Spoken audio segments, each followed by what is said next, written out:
감사드립니다. 하나님 말씀은 누가복음 7장입니다. 11절부터 17절까지 봅니다.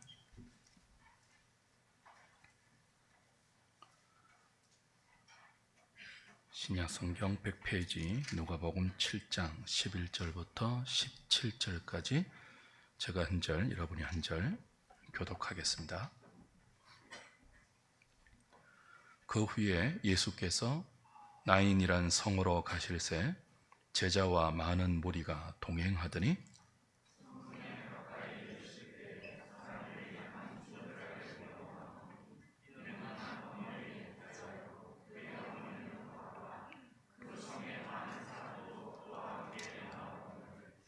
주께서 과부를 보시고 불쌍히 여기사 울지 말라 하시고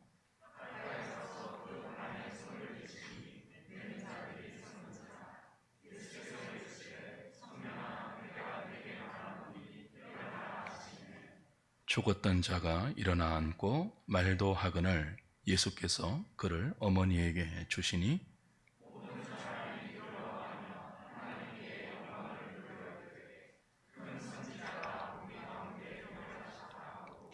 또 하나님께서 자기 백성을 돌보셨다 하더라.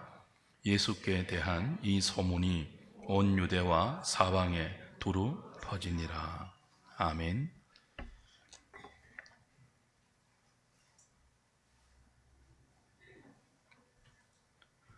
가버나움에서 이방인 백부장의 종을 고쳐주신 주님이 약 40km 정도 떨어진 건방 나인성이란 곳으로 발걸음을 옮깁니다. 제자들과 따르는 일행들을 데리고 이 나인성 입구에 도착했을 때 사람들이 죽은 과부의 아들을 메고 나오는 장례 행렬을 만납니다. 나인성으로 들어오시는 주님의 일행과 나인성을 나서는 장례 행렬이 맞부딪혔습니다. 생명의 행렬, 사망의 행렬이 만나고 있는 순간이죠. 주님은 그 장례 행렬을 멈추십니다. 그리고 울고 있는 과부에게 울지 말라 하시고 그 관에 손을 대십니다. 청년아 일어나라 말씀하시니 죽었던 과부의 아들이 일어나 앉고 말도 합니다. 살아난 거죠. 이 일을 목격한 모든 사람이 두려워합니다. 하나님께서 큰 선지자를 우리 가운데 일으켜 자기 백성을 돌보셨다고 하나님께 영광을 돌립니다. 온 유대와 사방에 예수님이 과부의 죽은 아들을 살리신 이 소식이, 이 소문이 두루 퍼졌습니다. 본문의 내용을 요약해 드렸습니다. 우리가 함께 읽은 이 누가복음 본문의 사건은 복음서 가운데 오직 누가복음에만 기록되어 있습니다. 왜 주님께서 가버나움에서 나인으로 옮겨갔을까요? 다른 볼 일이 있어서가 아닙니다. 정처 없이 발걸음을 옮기다가 나인성에 도착했고 그 성에 도착해 보니 우연히 장례 행렬을 만나 죽은 과부의 아들을 살린 것도 아닙니다. 주님은 이 나인성으로 의도성을 가지고 가셨습니다. 의도적으로 가셨습니다.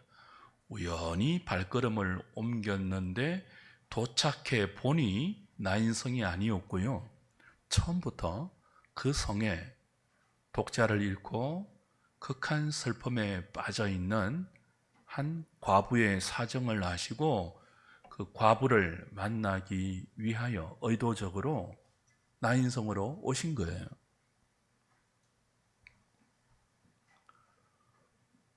그리고는 나인성을 나서는 장례 행렬을 멈추죠.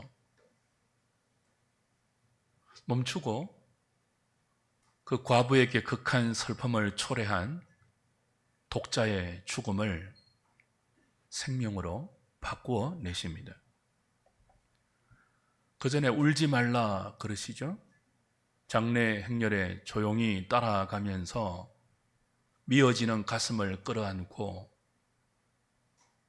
울고 있는 이 독자의 어머니에게 주님은 울지 말라 하셨습니다. 주님이 하신 이 울지 말라는 말씀은 단순한 위로의 말이 아니죠. 우리도 때로는 슬픔에 빠져 있는 사람들에게 울지 마십시오 라고 말로 위로하지 않습니까? 그러나 우리가 건네는 위로의 말은 아무리 진심을 담아도 그 말이, 그 진심이 실제적인 힘과 실제적인 위로의 영향으로 나타나지 않고 말로 그칠 때가 많습니다. 울지 마십시오. 마음이 얼마나 아픕니까? 그러나 죽은 사람은 죽은 것이고 산 사람은 살아야죠.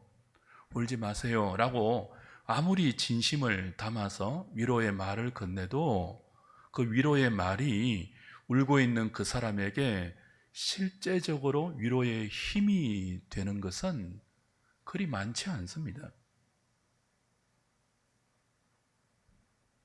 우리의 진심과 현실에서 나타나는 사실은 별개의 문제입니다. 진심이 다 사실이 되지 않습니다. 울지 말라고 위로해도 울지 않도록 해줄 힘이 우리에게는 없지 않습니까? 예수님의 말씀은 그런 우리의 피상적인 위로와는 다릅니다. 우리의 위로는 말로 그칠 때가 많죠. 그러나 주님의 말씀은 실제적인 힘이 있습니다. 이사야 55장 11절에 내 입에서 나가는 말은 헛되이 내게 돌아오지 아니하나니 내게 모든 무릎이 꿇겠고 모든 혀가 맹세하리라 라고 하셨죠. 주님의 입에서 나오는 모든 말은 힘이 있습니다. 권세가 있습니다. 주님의 입에서 나오는 말은 한마디도 헛되이 허공을 돌아다니다가 흩어지는 법이 없습니다. 주님이 말씀하시면 그 말씀은 곧 실제가 됩니다. 피상적인 위로로 그치지 않고 그 위로가 현실의 근거로 나타나는 실질이 됩니다. 우리는 죽음 앞에 무기력하지만 주님은 무기력하지 않습니다. 주님의 말씀에는 죽음도 순종합니다. 주님은 죽음을 꾸짖을 수 있고 죽음을 생명으로 바꿀 수 있는 하나님입니다. 그런 주님이 과부에게 울지 말라고 하시면 울지 않을 수 있는 실제적 근거가 마련됩니다. 이 과부가 왜 울고 있죠? 독자를 잃었기 때문이에요. 사랑하고 의지하는 하나밖에 없는 아들을 잃었기 때문에 울고 있는 것입니다. 그런 과부를 향하여 주님께서 울지 말라라고 위로하셨다면 그 위로는 우리의 피상적인 위로와 달리 그녀가 실제적으로 울지 않을 수 있는 사실적 근거를 마련합니다. 그 사실적 근거가 무엇입니까? 죽었던 아들이 살아나는 거예요. 아들이 죽었기 때문에 울고 있습니다. 울지 않으려면요, 죽은 아들이 살아나야 돼요. 울지 말라 하신 주님은 곧 이 과부의 독자를 살리십니다. 청년아, 일어나라. 말씀의 권능으로 살리십니다. 주 안에 사랑하는 여러분, 오늘 저와 여러분에게도 이 은혜가 필요하지 않습니까? 살다 보면 울 일이 많습니다. 울 일이 얼마나 많습니까?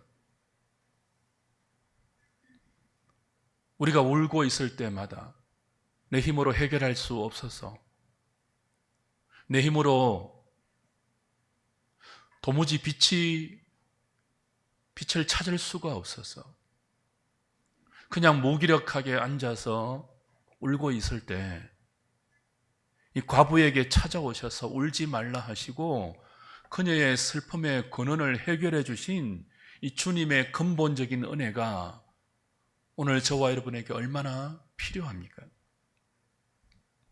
어떻게 하면 이 은혜를 누릴 수 있을까요? 앞서 백부장은 말씀만 하옵소서라는 주님을 놀라게 한 믿음으로 하인이 고침을 받는 은혜를 누렸습니다. 그런데 오늘 본문에 나오는 이 과부는 아무리 눈을 씻고 찾아봐도 그녀에게 은혜를 누릴 만한 조건과 원인을 찾을 수 없습니다. 오직 주님의 불쌍히 여겨주심이 유일한 원인입니다. 13절을 다시 보십시오. 같이 읽어볼까요? 시작. 주께서 과부를 보시고 불쌍히 여기사 울지 말라 하시고, 주께서 과부를 불쌍히 여기셨습니다. 그것 말고는 원인을 찾을 수 없어요.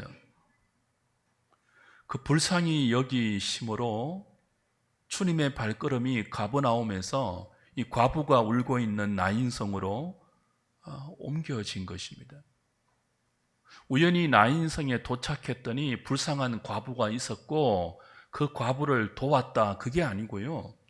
처음부터 모든 것을 아시는 주님께서 나인성에 정말 극한 슬픔에 빠져있는 약자 중에 약자 과부가 겪고 있는 고통의 깊이를 아시고 이 과부를 불쌍히 보시고 의도적으로 과부가 있는 나인성으로 오신 거예요.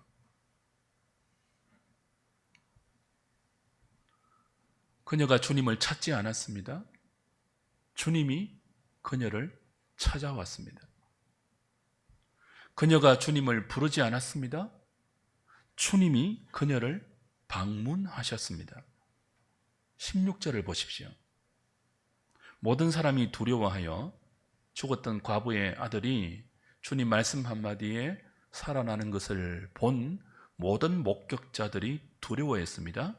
그리고 하나님께 영광을 돌렸습니다. 어떻게 말합니까? 큰 선지자가 우리 가운데 일어나셨다 하고 하나님께서 자기 백성을 돌보셨다, 그렇게 말하면서 하나님께 영광을 돌렸습니다. 여기 하나님께서 자기 백성을 돌보셨다라고 할 때 이 돌본다라는 단어는 의학적인 용어입니다. 의사가 환자를 왕진할 때 왕진하다라는 단어와 돌보셨다라는 단어가 동의어예요. 그러니까 의사가 환자를 고치기 위해서 환자의 집에 왕진하는 것처럼 주님이 이 불쌍한 과부의 슬픔을 생명으로 바꾸어 주기 위해서 방문한 것입니다. 그녀를 찾아오셨어요. 그녀가 요청하지 않았는데도, 제발 좀 와주세요, 그녀가 도움을 구하지 않았는데도 주님이 먼저 그녀를 찾아오시고 그녀를 방문하시고 그녀를 왕진하셨습니다.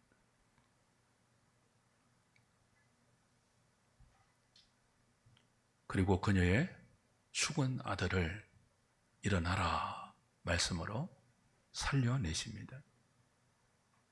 오늘 우리의 예배에도 이렇게 방문하시는 찾아오셔서 예배 가운데 임재하시는, 그리고 우리를 불쌍히 보시면서 우리 한 사람 한 사람의 모든 안고 일었음을 아시고 마음을 아시고 사정을 아시는 그 주님께서 저와 여러분을 불쌍히 보시고 우리 힘으로 해결하지 못하는 모든 어려움과 눈물과 고통, 그 죽음의 모든 현장을 향하여 일어나라, 살아나라 말씀해 주시는 그 은혜가 있기를 바랍니다. 지금 이 그 과부의 독자가 주님의 불쌍히 여겨주시는 은총으로 살아나는 이 일이 어디에서 벌어지고 있습니까? 나인성이죠. 나인이란 마을에서 일어나고 있는데요. 이 나인이란 마을의 이름의 뜻이 기쁨, 즐거움, 그런 뜻이에요. 그러니까 나인성은 기쁨의 성이죠. 즐거움의 성이죠. 그런데 이 기쁨의 성에 슬픔의 사건이 벌어졌습니다. 기뻐할 수 없는, 즐거워할 수 없는 일이 발생했습니다. 그 슬픔을 안고 장래 행렬이 이 나인성을 뒤덮었습니다. 이름과 어울리지 않는 현실이죠.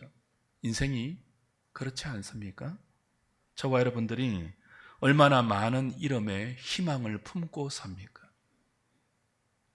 얼마나 많은 종류의 소망을 품고 삽니까?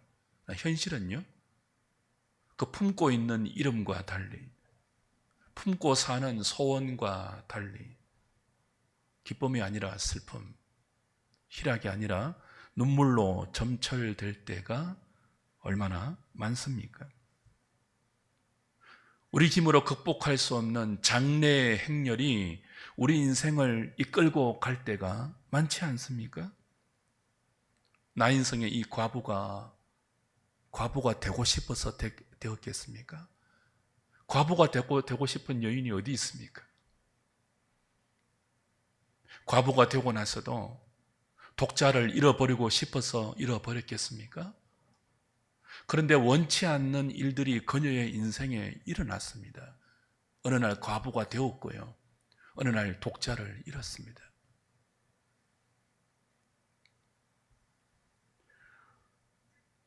이 땅의 나그네 인생이 그렇습니다. 일어나지 않았으면, 이런 일은 제발 내 인생에 나타나지 않았으면 하는 일들이 나타나는 게 인생입니다. 특별히 우리는 죄와 사망의 권세가 가져온 이 장래 행렬을 이길 힘이 없습니다. 이 사망의 행렬을 극복할 능력이 인생에겐 없습니다.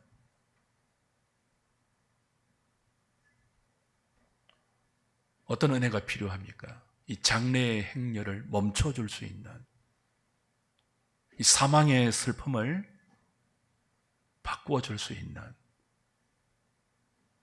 이 사망의 행렬 속에서 끝없이 울고 있는 우리 인생의 근본적인 죄와 이 사망의 문제를 해결해 줄 수 있는 불쌍히 여기시는 주님의 은혜가 필요하지 않습니까? 그 은혜 없이도 인간은요, 잠시 동안 낄낄거리고 웃을 수 있어요. 잠시 뒤에 일어나는 장래의 행렬을 모른 채 자기가 그 장래 행렬의 한 복판에 있는 관이 들어있는 시신에 들어갈 줄도 모른 채 이 어리석은 인간은 지금 잠깐 낄낄거릴 수 있다고요. 그래서 불쌍히 보시는 주님의 은혜가 필요하지 않다고 교만할 수 있어요. 그러나 어떤 인생도 관 안에 들어가야 하는 순간이 자기에게 닥칩니다. 그때는 모든 낄낄거림이 멈추죠.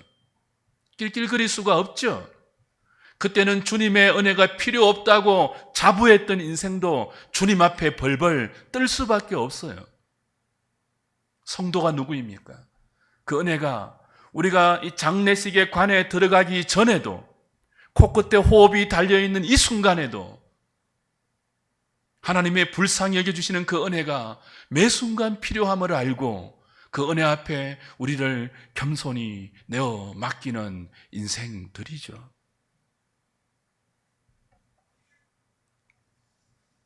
저와 여러분들에게 이 불쌍히 여겨주시는 주님의 시선이 있기를 바랍니다. 오늘 본문을 보면 예수님이 나인성 과부에게 그 은혜를 주실 때 한 가지 특이한 점이 있어요. 14절 다시 보십시오. 가까이 가서 그 관에 손을 대시니 맨 자들이 서는지라. 예수께서 이르시되 청년아 내가 네게 말하노니 일어나라 하시매. 주님께서 그 장례 행렬에 가까이 가서 이 과부의 독자가 죽어서 시신으로 들어있는 관에 손을 대세요. 예수님은 시신이 들어있는 관에 손을 대지 않고도 얼마든지 말씀만으로 죽은 사람을 살릴 수 있습니다. 백부장의 종을 말씀만으로 고쳐주신 것처럼 죽은 과부의 아들도 일어나라, 그 말씀 한마디로 살릴 수 있죠. 그러나 주님은 그 전에 뭐 하신다고요? 관에 손을 대세요. 민수기 19장 11절 이하에 보면 죽은 사람 혹은 그의 뼈 혹은 죽은 시신이 묻혀있는 무덤, 들어있는 관에 손을 대면, 죽은 시신과 연관된 물건에 접촉하면 부정해진다. 그런 정결법과 부정법이 있습니다. 유대인들은 이 정결법을 다 알고 있습니다. 시신 가까이 가지 않아요. 관에 손을 대려고 하지 않아요. 부정해지니까. 근데 사람들 앞에서 주님은 의도적으로 죽은 독자의 시신이 들어있는 관에 손을 대십니다. 그리고 그 죽음이 초래한 모든 부정을 손을 대심으로 자신이 몸소 끌어안으십니다. 왜 이렇게 하시죠? 그냥 말씀으로 살릴 수 있는 분이 왜 굳이 죽은 시신이 들어있는 관을 만져서 부정을 스스로 초래하십니까? 그 부정을 온 몸으로 당신이 끌어안으시죠? 의도적이죠. 가르치기 위해서예요. 생명이 그냥 주어지지 않고 죽음과 죽음이 불러온 모든 부정과 고통을 하나님의 아들이 다 끌어안으셔야 비로소 허락됨을 가르치기 위해서입니다. 주님이 우리에게 주는 생명은 선물인데요, 선물이라고 그냥 옛다 받아라 이렇게 오지 않아요. 그 선물을 주시기 위해서 주님은 죄와 사망이 초래한 모든 부정과 고통과 모든 죄의 값을 온 몸으로, 온 영혼으로 끌어안으십니다. 당신이 다 끌어안고 그 죽음을 우리에게 돌리지 않으신, 그 죽음이 불러온, 죄가 불러온 모든 사망의 정상들, 그 사망이 초래한 모든 고통과 부정을 다 끌어안고 당신이 처리하셔야 비로소 우리에게 당신의 생명을 선물로 주실 수 있음을 관을 만지심으로 가르치시죠. 그냥 살리지 않고 관에 손을 대시고 그 관이 초래한 모든 부정을 당신이 다 끌어안으시고 그제서야 청년아 일어나라 살리신다고요. 그 생명이 어떻게 온다고요? 그냥 주어지지 않고 모든 부정을, 모든 죄의 형벌을, 모든 죄의 대가를 당신이 다 끌어안으심으로 우리에게 주어짐을 가르치고 있죠.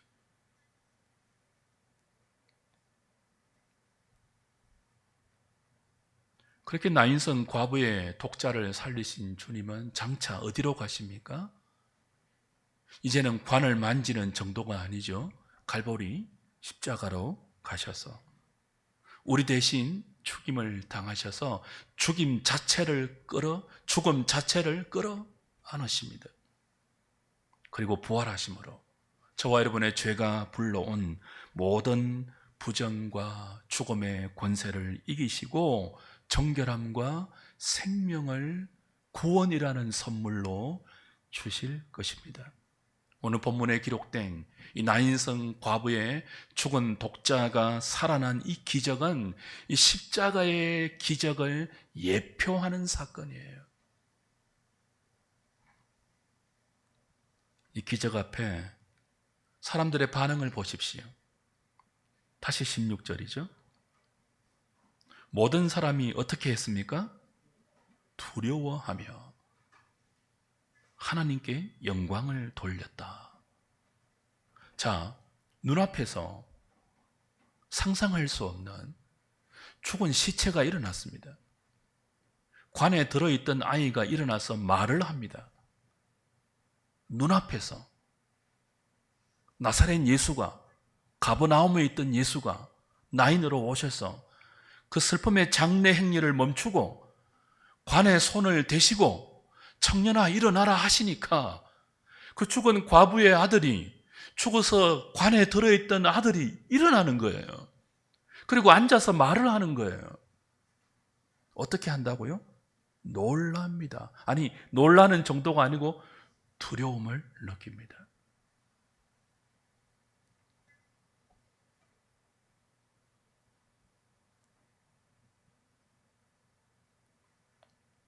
그리고 하나님께 영광을 돌리죠.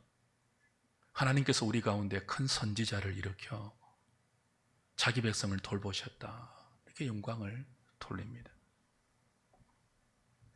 이 기적을 목격한 사람들은 두려움으로 방금 자신들의 눈앞에서 일어난 이 죽음이 생명으로 바뀌는 이 기적이 마치 구약의 자신들이 알고 있는 엘리야와 엘리사를 통해서 일어났던 그 사건의 재현이라고 생각하고 하나님께서 우리 가운데 큰 선지자를 일으켰다. 그렇게 생각을 했습니다. 어떤 선지자요? 엘리야와 엘리사보다 더 큰 선지자를 일으켰다. 하나님께서 지금 그 큰 선지자를 일으켜서 이 과부의 그리고 자기 백성의 고통을 돌보셨다. 그렇게 고백하고 영광을 돌렸거든요. 아직 이들은 주님이 큰 선지자보다 위대한 하나님의 아들임을 아직은 다 모르고 있어요. 그러나 어떤 반응은 보입니까? 하나님을 경험했죠. 죽음을 생명으로 바꾸신 그 생명의 원천이신 하나님의 능력이 그들 눈앞에서 일어난 사건을 경험했지 않습니까? 큰 두려움이 영혼에 임했습니다. 하나님을 만나면요, 하나님의 하나님 되심을 우리가 우리 인생에서 경험하면요, 우리가 어떻게 된다고요? 기뻐서 날뛰기 이전에 큰 두려움이 우리 영혼을 엄습합니다.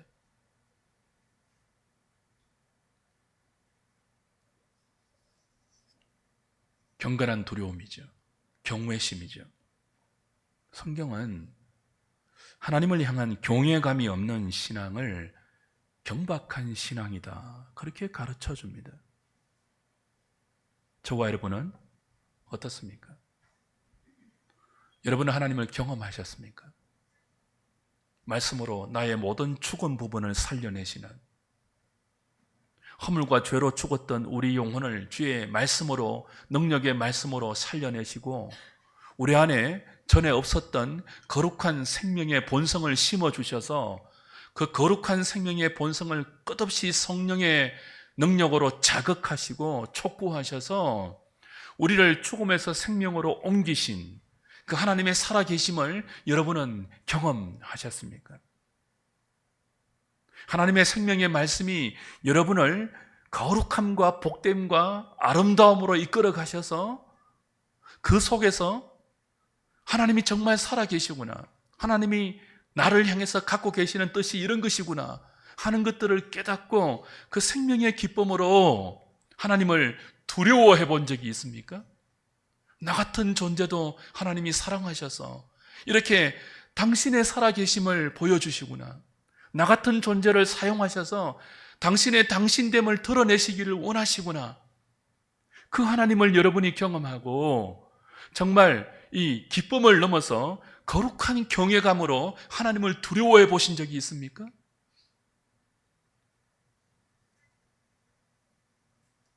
그리고 지금 여러분은 그 하나님을 향한 경건한 두려움을 가지고 사십니까? 경박한 신앙이 아니라 경건한 신앙인이 되시기를 주님의 이름으로 축복합니다. 마지막으로 우리가 주목해야 될 중요한 교훈이 본문에 들어 있습니다. 나인성의 과부는 독자를 잃었습니다. 그녀의 죽은 독자를 살리신 예수 그리스도가 누구입니까? 하나님의 독자입니다. 하나님의 독생자이죠. 이 독자라는 말이 성경에 그리 자주 나오는 단어가 아니에요. 근데 이 독자, 이 과부의 독자라는 단어와 하나님의 독생자라는 단어가 똑같아요. 똑같아요. 의미가 있죠. 하나님의 독생자, 하나님의 독자 예수 그리스도가 독자를 잃어버린 과부를 불쌍히 여기셔서 나인성으로 찾아오셨습니다. 그리고 그녀의 독자를 살려 돌려주셨습니다. 그런데 나인성 과부의 독자를 살려주신 하나님의 독자 예수 그리스도는 정작 저와 여러분을 구하기 위해서 당신의 목숨은 구하지 않았습니다. 우리를 살리기 위해서 당신을 십자가에 내어 주셨습니다. 과부의 독자를 살리신 주님이 하나님의 독생자이신 그분이 여러분을 살리기 위해서 자신은 살리지 않고 죽음에 내어 주셨습니다. 그 은혜로 저와 여러분이 구원을 얻었습니다. 그 은혜로 저와 여러분이 하나님의 자녀가 되었습니다. 우리에게 구원받을 만한 그 은혜를 누릴 만한 자격과 조건과 공로가 있어서가 아니에요. 단지 불쌍히 여겨주시는, 왜 우리를 불쌍히 보시는지 이유를 몰라요. 그 수많은 인생들 중에서 다 불쌍히 보지 않고 저와 여러분을 불쌍히 보셔서 우리를 위해서 하나님의 독자가 십자가로 가셔서 당신의 목숨을 다 내어주셨죠.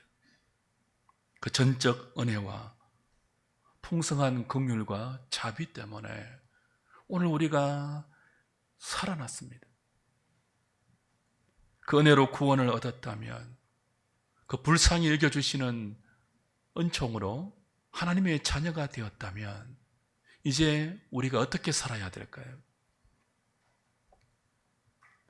은혜에 합당한 삶을 살아야 하겠죠. 그런 의미에서 구원 이후의 삶, 은혜 이후의 삶이 참으로 중요합니다.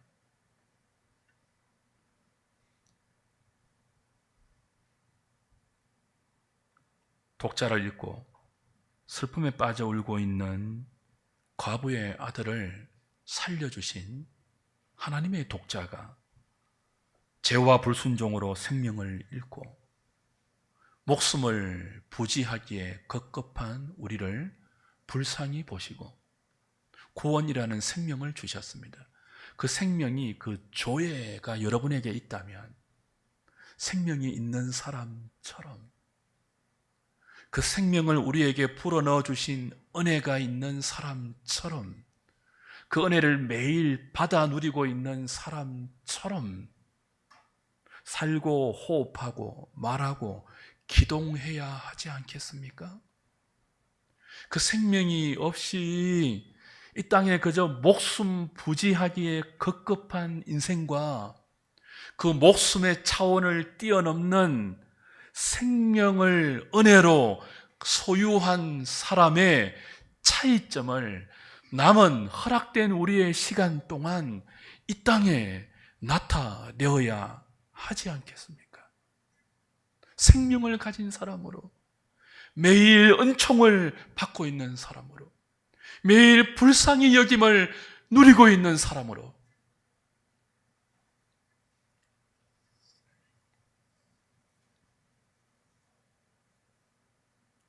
주 안에 사랑하는 여러분, 그를 위해서 나인성 과부를 찾아오신 주님의 은총이 오늘 저와 여러분에게 다시 한번 이 불쌍히 여겨주시는 은총으로 찾아올 수 있기를 바랍니다. 우리 사망의 행렬을 생명의 행렬로 바꾸어 주시기를 소원합니다. 그런 은혜가 우리에게 있다면 우리도 이렇게 노래할 수 있습니다. 시편 30편 찾고 마치겠습니다.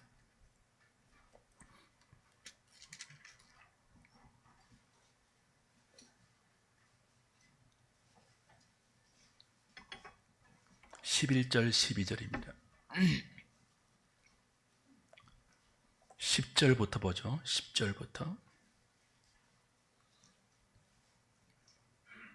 여호와여 들으시고 내게 은혜를 베푸소서. 여호와여 나를 돕는 자가 되소서 하였나이다. 주께서 나의 슬픔이 변하여 내게 춤이 되게 하시며 나의 베옷을 벗기고 기쁨으로 띠띠우셨나이다. 이는 잠잠하지 아니하고 내 영광으로 주를 찬송하게 하심이니 여호와 나의 하나님이여 내가 주께 영원히 감사하리이다. 주님이 우리를 돕는 분이죠. 은혜를 베푸시는 분이죠. 우리 사망의 행렬을 생명의 행렬로 바꾸어 주실 수 있는 분이죠. 우리의 울음을 기쁨으로 바꾸어 주실 때 우리도 이 다윗의 시를 우리의 노래로 부를 수 있을 것입니다. 주께서 나의 슬픔이 변하여 춤이 되게 하셨습니다. 내 장래 행렬에 입고 있었던 베옷을 벗겨주시고 기쁨으로 띠띠우셨나이다.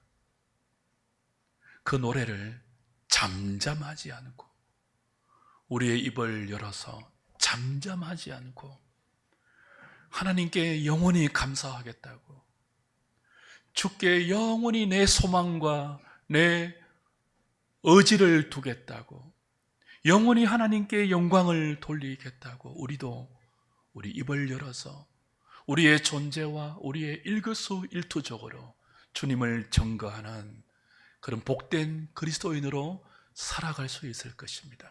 그 은혜가 있을 때, 그 도움이 있을 때, 그 불쌍히 여겨주심이 있을 때 말입니다. 그 은혜가 우리 하늘이 모든 식구들에게 풍성히 쏟아지기를 주님의 이름으로 축복합니다.